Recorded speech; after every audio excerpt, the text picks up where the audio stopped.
ఎలా ఉన్నాయంటే ఆ రోజు గత 5 సంవత్సరాల్లో పోలీసు వ్యవస్థ ఎంత నిర్వీర్యం అయిపోయిందంటే ఈరోజు ప్రతి ఒక్క సభ్యులు కూడా అధ్యక్ష సీసీటీవీల గురించి మాట్లాడుతున్నారు అధ్యక్ష. ఈ సీసీటీవీలకి సంబంధించి ఎంతో బకాయి లేదు అధ్యక్ష.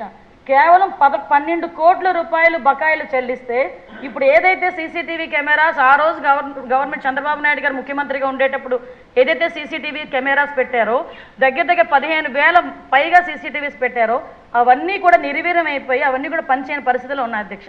కేవలం 12 కోట్ల రూపాయలు బడ్జెట్లో సీసీటీవీలకి కేటాయించలేని ప్రభుత్వం ఆ రోజు లా అండ్ ఆర్డర్ విషయంలో ముందు ఉంటుందని ఎలా చెప్పగలం అధ్యక్ష?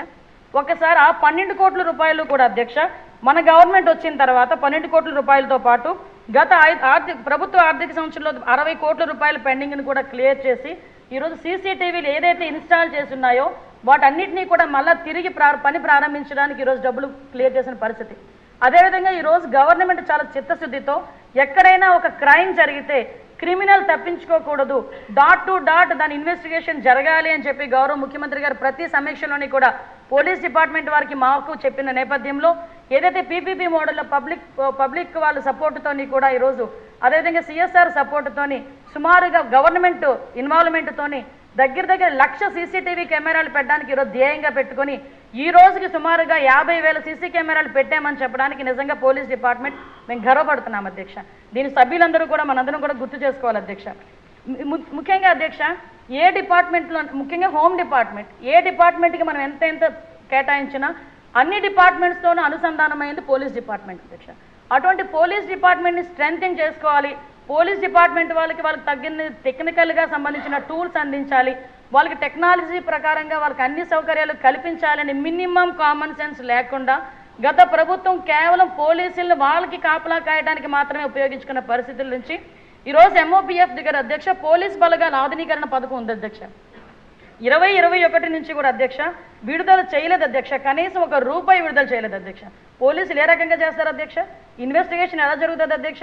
కనీసం ఇన్వెస్టిగేషన్ చేయడానికి వాళ్ళకి ఫోరెన్సిక్ రిపోర్ట్ రావడానికి కూడా వాళ్ళ దగ్గర టూల్స్ లేకపోతే వాళ్ళు ఏ రకంగా ముందుకు తీసుకెళ్తారు?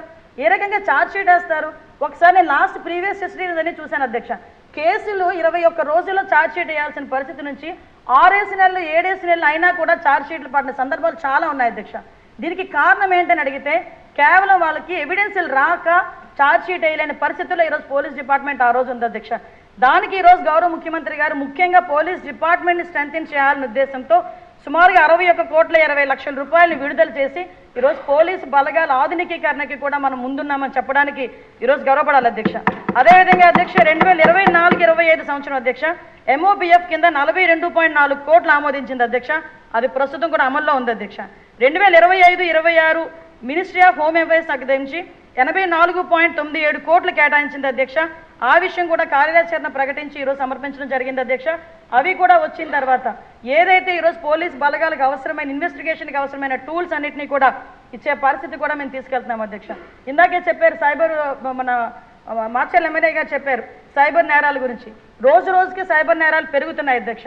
ఎంత దారుణంగా పెరుగుతున్నాయంటే చిన్న పిల్లలు కూడా ఈ సైబర్ నేరాలను బారిన పడి ఆత్మహత్యలు చేసుకొని కుటుంబం మొత్తం కూడా ఆత్మహత్యలు చేసుకునే పరిస్థితి. సైబర్ నేరాల్లో ఆర్థిక లావాదేవీలు అధ్యక్ష డాక్టర్లు, లాయర్లు, పెద్ద పొలిటీషియన్స్ బాగా చదువుకున్న వాళ్ళు కూడా మోసపోయి కొన్ని కోట్ల రూపాయలు సైబర్ నేరాలకి బలైపోయిన పరిస్థితులు కూడా ఉన్నాయి అధ్యక్ష.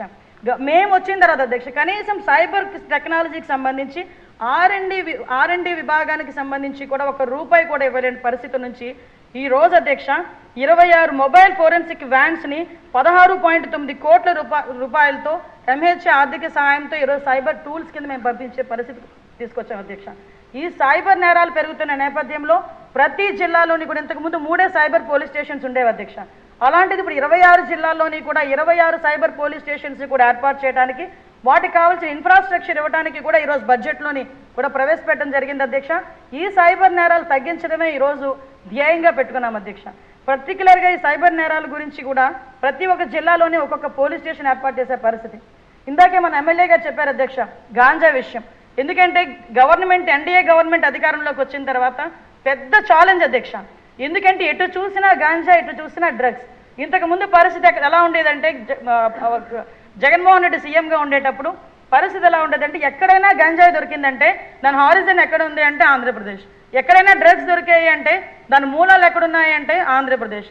ఆఖరికి ఇందాక మన పెద్దలు చెప్పినట్లు అన్నపూర్ణ ఆంధ్రప్రదేశ్ కాకుండా గంజాయి ఆంధ్రప్రదేశ్గా మారిపోయిందని మేము ఆ రోజు మాట్లాడితే మా మీద కేసులు పెట్టిన సందర్భం అధ్యక్ష. మేము బయటకు వచ్చి చూస్తే అధ్యక్ష కొన్ని కేజీలు డ్రగ్స్, అదేవిధంగా గాంజా విపరీతంగా రవాణా జరగడం, విపరీతంగా కల్టివేషన్ జరగడం చేసిన దగ్గర నుంచి ఫస్ట్ ఆఫ్ ఆల్ గౌరవ ముఖ్యమంత్రి చంద్రబాబు నాయుడు గారు, అదేవిధంగా లోకేష్ బాబు గారిని కూడా ఈ విషయంలో నేను కంపల్సరీగా అప్రిషియేట్ చేయాలి, థ్యాంక్స్ కూడా చెప్పాలి అధ్యక్ష. ఎందుకంటే ఆయన పాదయాత్రలోని ఒక అమ్మాయి గాంజా బారిన పడి ఆ కుటుంబం ఎంత వేదన పడిందో ఆ రోజే నిర్ణయం తీసుకొని నేను హోమ్ మినిస్టర్గా ప్రమాణ స్వీకారం చేసిన తర్వాత ఒక మెసేజ్ పెట్టారు అధ్యక్ష. అమ్మ మనం ఇమ్మీడియట్గా మనం చేయాల్సిన పని గాంజాని అరికట్టడం అని. ఆ రోజు మొదలైంది అధ్యక్ష ఈ గాంజా మీద యుద్ధం అన్నది. ఆ గాంజా మీద యుద్ధం అన్నది ఈ రోజు కార్యరూపం దాల్చి సుమారుగా 61 కోట్ల రూపాయలు దానికి ఈగలకి కేటాయించి ఒక సెపరేట్ వింగ్ని ఏర్పాటు చేసుకుని ఈరోజు గాంజా కల్టివేషన్ చాలా మట్టుకు ఆంధ్రప్రదేశ్లో తగ్గించామని చెప్పడానికి నిజంగా మేము గర్వపడుతున్నాం అధ్యక్ష. ఈరోజు ఎక్కడైనా నేను ఇక్కడ సభ మధ్యలో చెప్తున్నాను అధ్యక్ష, చాలా మంది అనొచ్చు మరి ఇంతకు ముందు బయట నుంచి వస్తుంది కదా గాంజా రవాణా అవుతుంది కదా మరి అది ఎక్కడి నుంచి వస్తుందని. నా దగ్గర రికార్డ్స్ ఉన్నాయి.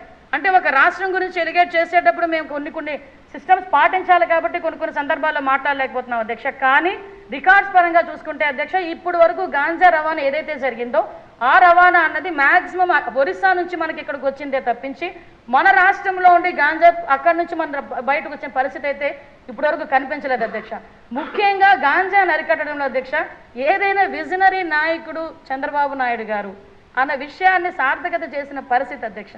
డ్రోన్ కల్చర్ని బయటకు తీసుకురావడం అధ్యక్ష. బుడమేరు లాంటి వరదల సహాయంలో డ్రోన్స్ని తీసుకొచ్చి ఆహారాన్ని పంపిణీ చేయొచ్చు అని ఏ నాయకుడికి కూడా తట్టు ఉండదు అధ్యక్ష.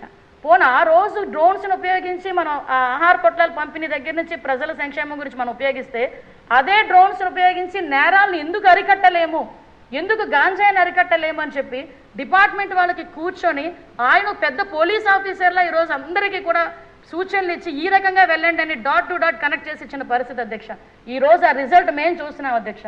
ఎక్కడైనా గాంజా సాగు ఉన్నది అనుకుంటే అక్కడికి డ్రోన్స్ ద్వారా పంపిస్తే డ్రోన్ వస్తే వెనకాతలి పోలీసు వస్తారని భయపడి వాళ్ళు సాగు చేసుకున్న వాళ్ళే ఆ గంజాయిని వాళ్ళే ధ్వంసం చేసుకునే పరిస్థితులు ఈరోజు క్రియేట్ చేశారంటే అది ఈరోజు ఆధునికీకరణ ఉపయోగించుకొని టెక్నాలజీ ఉపయోగించుకొని గాంజాని అరికట్టడంలో ఉండే పరిస్థితి అధ్యక్ష.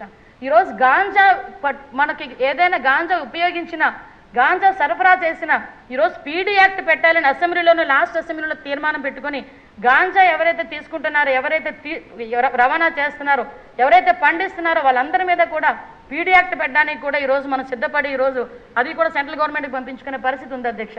అంటే గాంజా విషయంలో ఎవరిని కూడా టాలరేట్ చేయము. ఈగల్ని ఏర్పాటు చేయడమే కాకుండా దానికి ఒక ఐసీ లెవెల్ ఆఫీస్ని ఏర్పాటు చేసి 61 కోట్లు వాళ్ళకి సపరేట్ వింగ్ అధ్యక్ష 30% ఫిట్మెంట్ ఇచ్చి మరీ ఈరోజు ఈగల్కి సపరేట్గా ఒక వింగ్ని ఏర్పాటు చేసుకొని ఈరోజు వెళ్ళే పరిస్థితి ఈరోజు కనిపించింది అధ్యక్ష. దానిలోని కూడా ఈరోజు అందరు అధికారులని విత్ ఫుల్ ఎక్విప్మెంట్తో వెళ్ళే పరిస్థితి ఉంది అధ్యక్ష.